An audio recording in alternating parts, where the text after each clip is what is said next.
All right, looks like we're rolling Monday morning. Good morning, YouTube. How's everybody doing after you make it through the weekend, hopefully unscathed? Looks like you got a little bit more weather on the horizon out there. As you can see, somebody has drawn a line down the middle of the United States. You got the rain coming back to the southeast again. We'll have to check in and see what kind of flooding they got predicted for this. Lots of snow up in the plains, Minnesota. They're pretty sure that winter's not over there. But thanks for checking in with us. I'm really a little short on articles this morning, so put your ideas in the side chat. We'll track something down if we need to, but I've only got a couple things that are kind of minor. I guess it was a slow news weekend and nothing's caught up for Monday yet.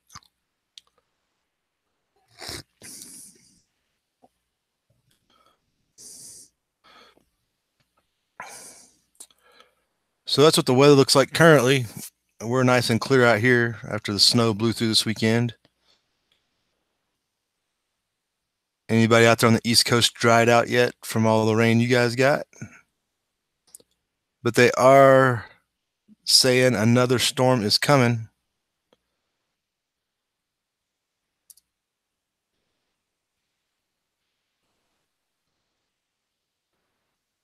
With the aftermath of the storm that we've got, is bringing the snow up here to the Midwest. What this? This is that storm that's going through the plains right now. This is Utah, and they're showing the rest of the blizzard coming east, coming at you, it looks like.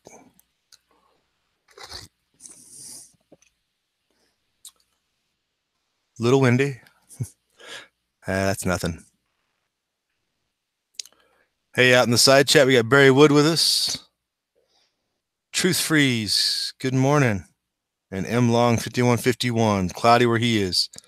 The rain is coming, M Long, once again. Hollywood Stooge weekend and Holly Weird. Oh, well, I'm avoiding anything about that, so they're on their own. Is that what the news is consumed with? Hollywood, I guess that was on the front page of Drudge, the award show or whatever. Yeah, I guess that makes it hard to find anything worthwhile, huh? Guess I'm not the only one.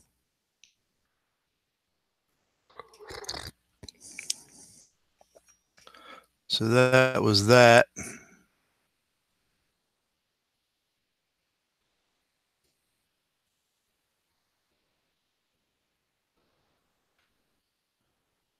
So that's coming. That's what's coming to the Northeast and the middle, the Great Lakes and everything else like that. That's the map they just showed with some blizzard in South Dakota.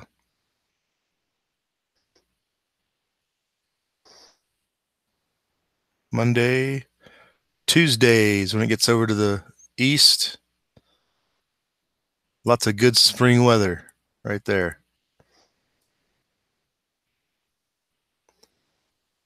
And just a couple. That's through Tuesday. Up to a foot of snow in places in Minnesota, the Dakotas. That's an old picture. That's from California, March 1st. Kirkwood was getting slammed. 60 inches of snow they got over the weekend, over the last 5 days or so.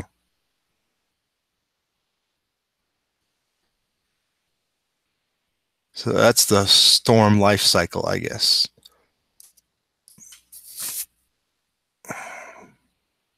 So what else is going on other than Hollywood, folks?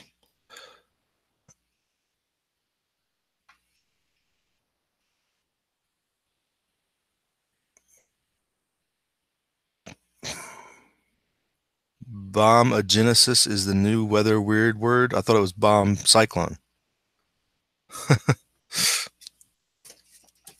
Bombogenesis, that's a new one.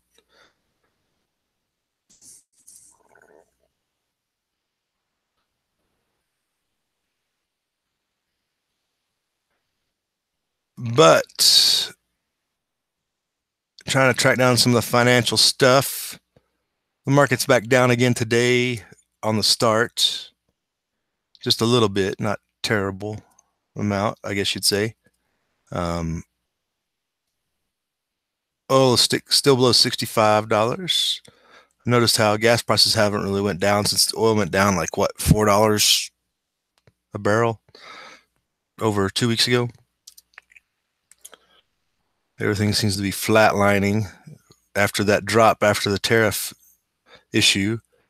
But this popped up. Where's that sound coming from? Stop talking in my ear. So a steel company is going to give $1,000 bonus to its employees if the tariffs actually happen.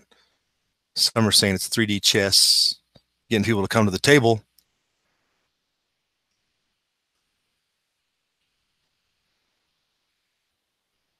So interesting that the steel company is going to put out a bribe for its employees, I guess. I don't know how many people they employ exactly.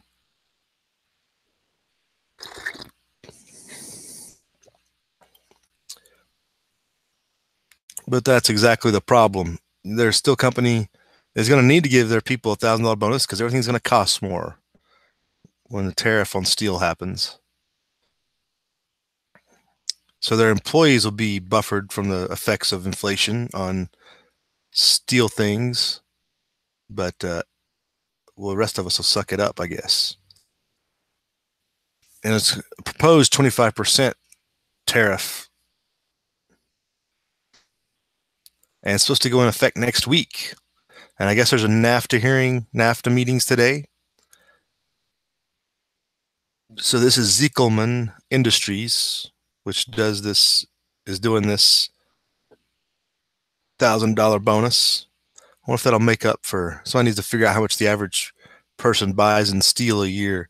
If you're buying a new car, well, a new car probably won't affect until they start putting the prices on the price tag that increases the price of a car. But in the future, you could probably eat up that $1,000 just in the additional steel costs in a vehicle if it's 25%. Quote down here at the bottom is the effect on the consumer of increased steel prices is nominal to negligible, he said. It all depends on how much steel you buy. What steel are you buying?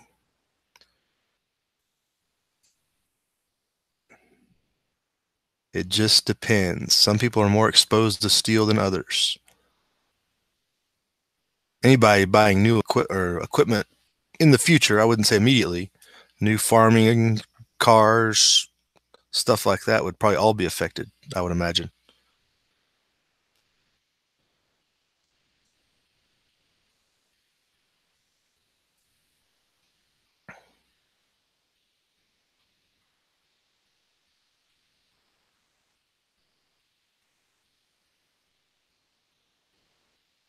And we'll all be affected by aluminum more than likely.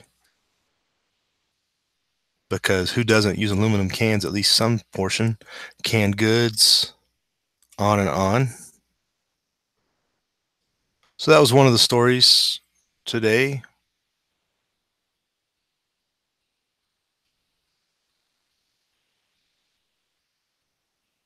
And they're still not addressing the bond issue when it comes to the market being all jittery and uncertainty, as the Fed has pretty much declared it's going to raise rates multiple times.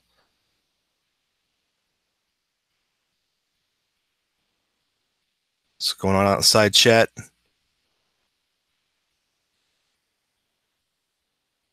Where is our trillions missing and does it matter?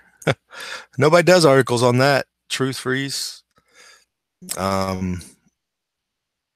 nobody seems to do many articles on that. $1.92 gas where Barry is. Really up there in Washington, it's that cheap? That sounds awfully cheap.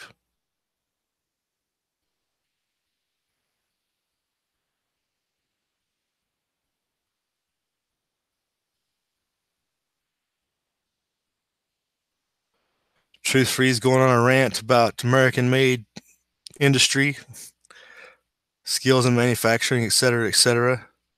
We need American-made. Well, there does have to, at some point, America has to become competitive with those issues. There is a comparative advantage issue you have to address in economics. You can't just say we need American stuff. We have to compete and have better and cheaper goods. We have to do what we do well cheaply than any of the other people. When you can't compete, obviously there's issues. But we'll skip a little bit of the economics. But at some point, America does have to have a realization that the inflationary money markets are part of our problem, because our workers keep having to get paid more to keep up with cost of living. But when goods go overseas against that, they can't compete because they cost too much, because we pay our workers too much because of inflation. So it all goes back to the Fed. Amazing how that happens. Hey, beer-bellied travelers joined us. Good morning.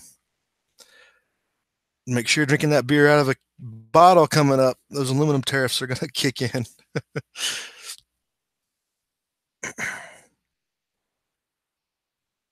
Right, yeah, that is cheap. Well, Barry's is cheap. It's about $2.50, $2.55 here too.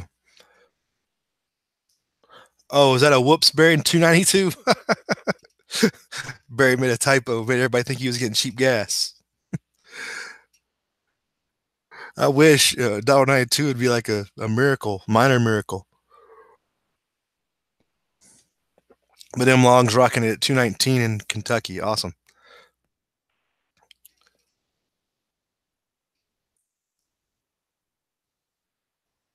So that's kind of the angle of the steel aluminum tariffs they got going on.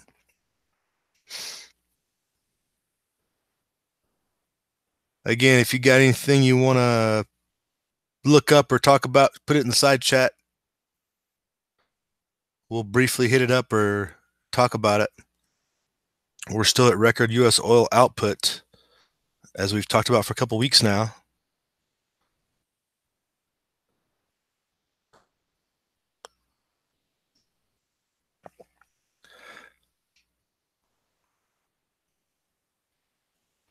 So that should have gas prices going down, right? But we are in the spring uptick. Probably balances out at some point with demand.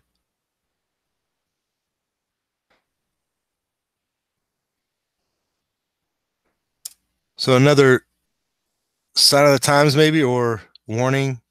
This came off of Zero Hedge link. And I'm going to skip it. It wasn't what I thought it was.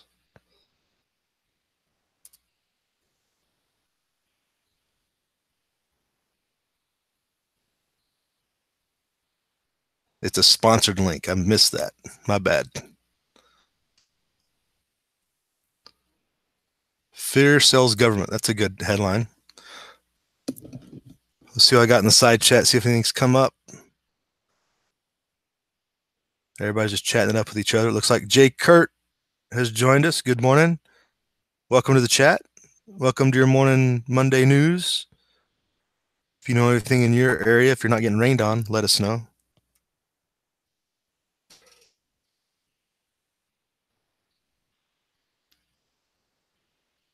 Truth Free says Catherine Austin Fitts seems to have a sense of dollar debacle about the strength of the dollar versus interest rates and etc. Where would you find those, Truth Freeze? Does she write for somebody? I've heard the name, but I can't think of where I've seen her. If she's a commentator or where she usually operates out of.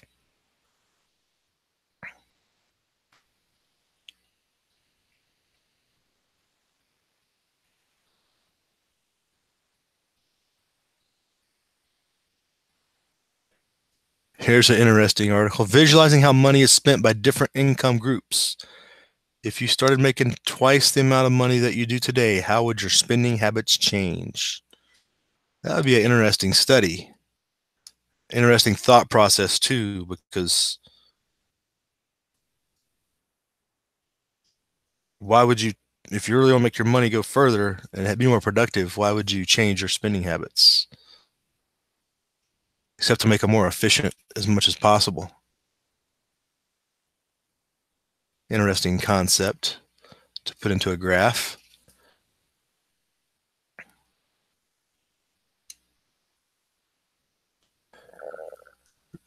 Money that you have coming in has big implication on how expenses get prioritized. That's the duh moment.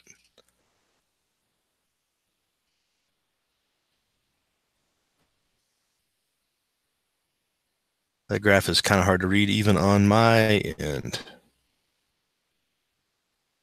Oh, and there's the link group. There's a better graph. So the income groups are on top, not the bottom like you might think. Of course, the less you make, the more money goes to housing. Kind of makes sense. Food and beverage, transportation. Personal insurance and pensions seems to be the largest growing segment as you make more money. Saving for the future. Cash contributions and other. Interesting graph. Put that in the link in the after chat.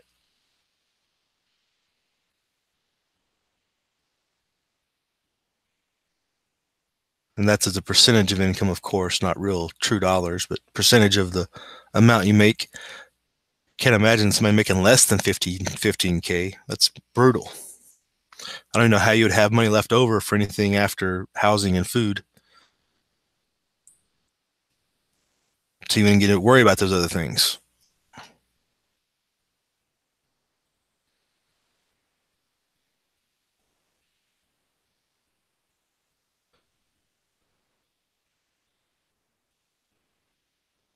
What's going on in the side chat here?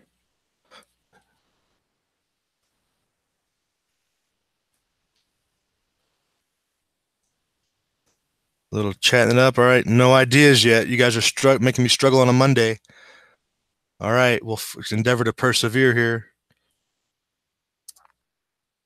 That's what we're not going to talk about. So talking about the coming apocalypse, we've been following trends around the world. Another story out of Venezuela. This is from Bloomberg, linked on the Drudge. Venezuelans having refugee crisis. Xenophobia haunts the refugees. Everybody telling them to go home.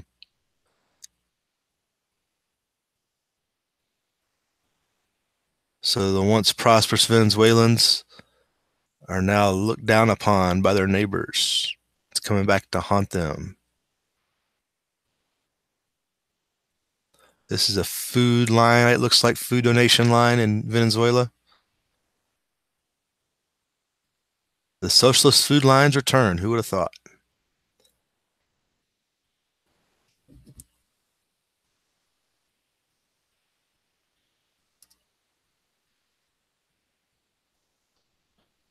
Let's see what we're talking about. Hundreds of thousands of Venezuelans fleeing the economic collapse are crowding into cities and makeshift camps in Colombia, Brazil, Ecuador, and throughout South America, essentially. The largest mass immigration in modern Latin American history.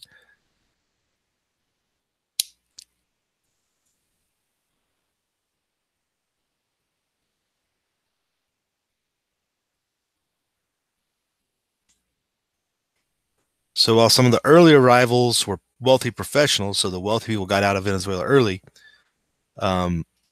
now the fear and resentment is landing upon the poor and desperate that are now getting out of the country, it looks like.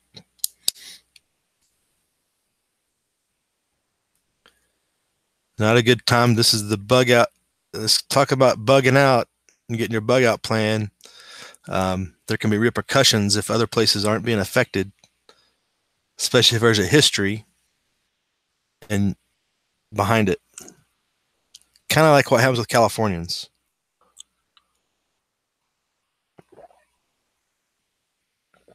Almost 2 million Venezuelans are living outside the country right now. About 500,000 are in Colombia, and they're arriving at the rate of about 100,000 per month. Goodness, how many people are left in Venezuela? What is it, like 25 million people total?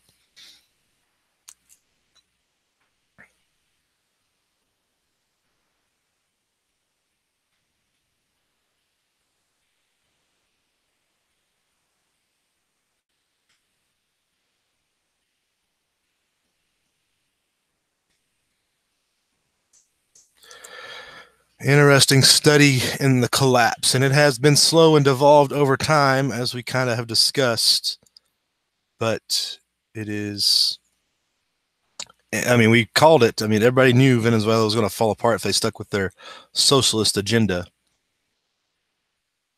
Current President Manuel Santos, he's the Colombian president, it looks like, is his country's most serious problem. The refugee crisis is. He's tightened visa rules and deployed troops to patrol informal border crossings. That's a good concept. Kind of the purpose, of your military, protect the country. Many Venezuelans are involved in criminal structures and calling on the government to protect jobs for Colombian workers. Man, that sounds way familiar. Those Colombians must be a bunch of racists. That's what it is. So this is the percentage top 20 destinations for migrants from Venezuela. Looks like we're just under the par of Colombia, but slightly more than Brazil in the United States. Spain, a lot of them are getting over to Europe even. Going back to the partial homeland of many of them. Peruvian media showed video of fistfights on a bus after a man got in a shouting match.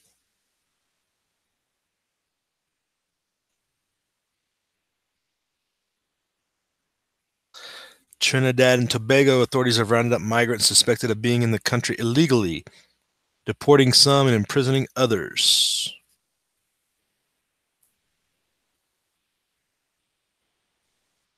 Latin American countries have generally responded charitably,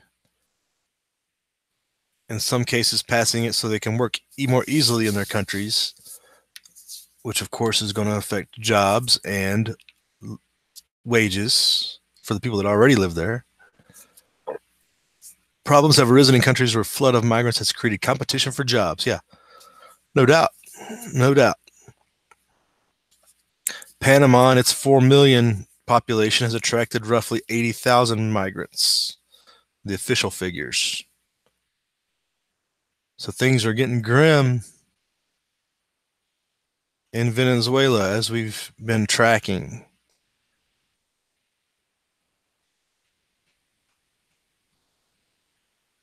Little vignettes in here. Put this in the description box at the end of the chat. But continue to follow Venezuela to see the effects of socialism and your bug out plan. Is it going to be effective if you have to go across borders? People don't like you.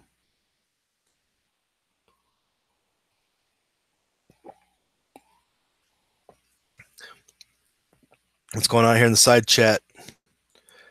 Yeah, Venezuelans eating rats. Yeah, we talked about that last week.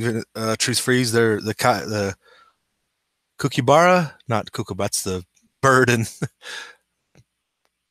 that big rat they have down there in Venezuela. Yeah, they're doing it. They're going full socialist, eating rats and everything.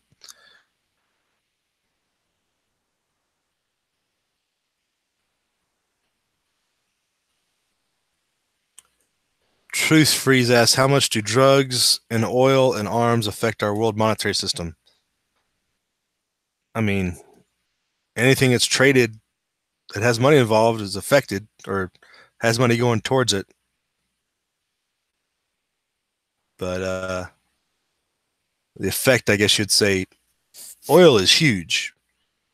The drugs and arms market, I mean, that all goes to the CIA, so I don't know if we get to see the benefits of any of that. It just sucks money out of the system, which would be, if that money returns, hyperinflationary, so that could be a bad thing.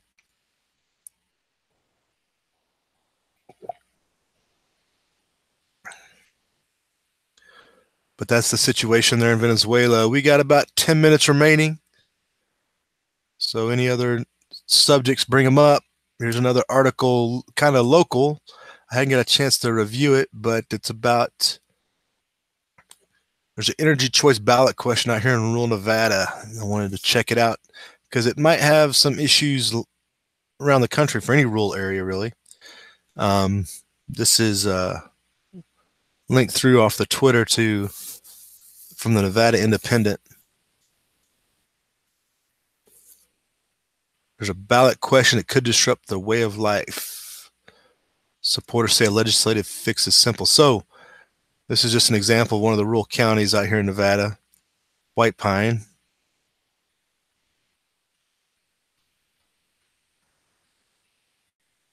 So there was an energy choice initiative on the last 2016 ballot.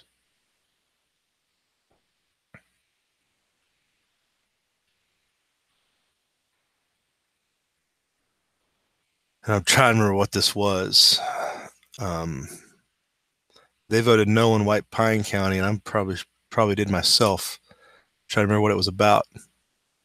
So it comes up again in 2018.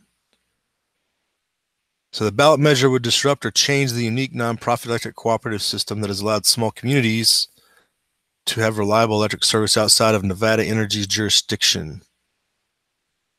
The Energy Choice Initiative would require Nevada by 2023 to transition from its current top-down monopoly model, where Nevada Energy serves as a state's primary electric utility, to a competitive retail model where multiple businesses, not just a single utility, compete to provide generation and retail electric service. I probably voted for that. Yeah. Nevada would be the first state to move to a retail choice system in nearly 2 decades, and the first to do so via constitutional amendment. Yeah, anything that takes Nevada Energy out of the top dog model is, I think, a good thing. Granted, yeah, you're going to pay more for what you use, but that's the way it is.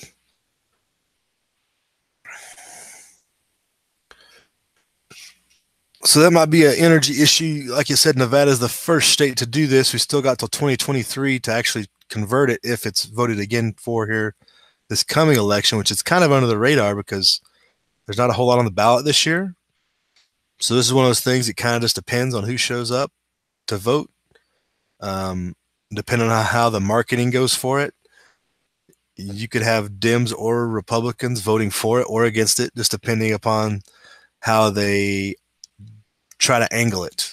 Is it you talk about rural counties, mostly Republican red counties, voting for a monopoly, which is very counter economics, free market principles. But then you got Democrats voting for it, even though it's a free market thing, or against it because it's a big government thing. I don't know. It's hard to say how that would fly. But maybe be on the lookout for that. If you live in a rural state in particular, it has a large rural area like we do.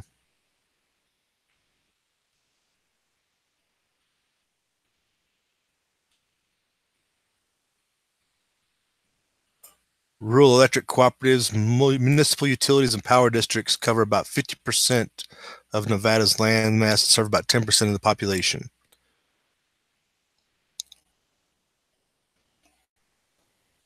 So the members of the Nevada Rural Electric Association average slightly more than 5 customers per mile of distribution mile. Not a lot of people out here, not a lot of people at all.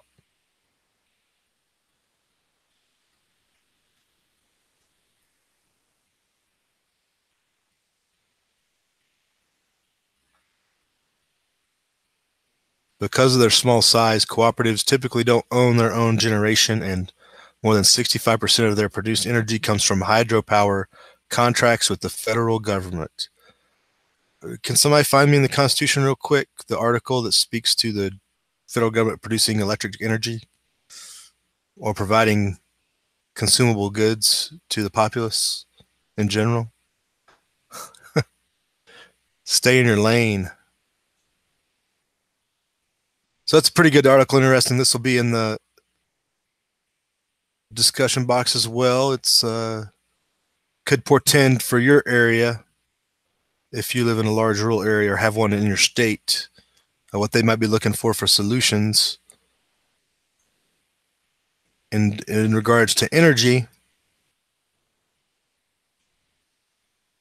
So we're coming up on the end of the morning news. What's going on out here in the side chat? Good morning, Practical Outdoorist. How you doing?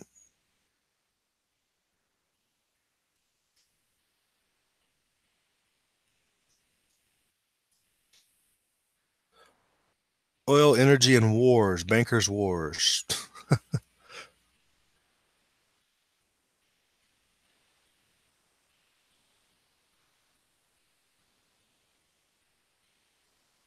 All right, no recommendations for any other news. I took you through a brief summary of some of the weather coming out to the east again. It looks like we're clear on the west for the most part.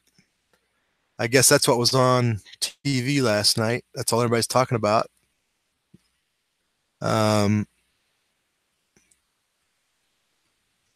a little on the economic side and whatnot.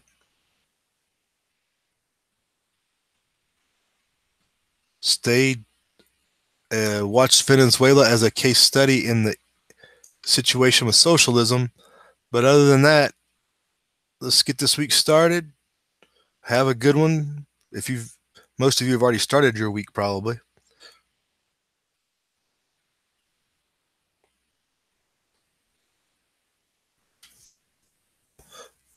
Universal Peace has joined us. How you doing? Good morning. Solution: people stay put and throw off their own corrupt government in each country. Man up and quit running. That very rarely is the case, as we were just studying in the Venezuela context. Venezuelans are fleeing literally like rats off a ship. But manning up and quit running definitely isn't going to be peaceful to counteract your channel name there. But it is what it is. But it would be nice if that would work that way, especially in regards to a lot of the things happening in other countries when people come here. ZPD Survival has joined us. Good morning, sir. You're having good weather now. You didn't see the weather report earlier. Snow is coming in the next 48 hours for you, sir.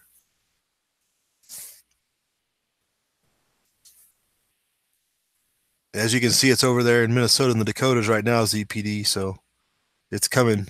It is coming.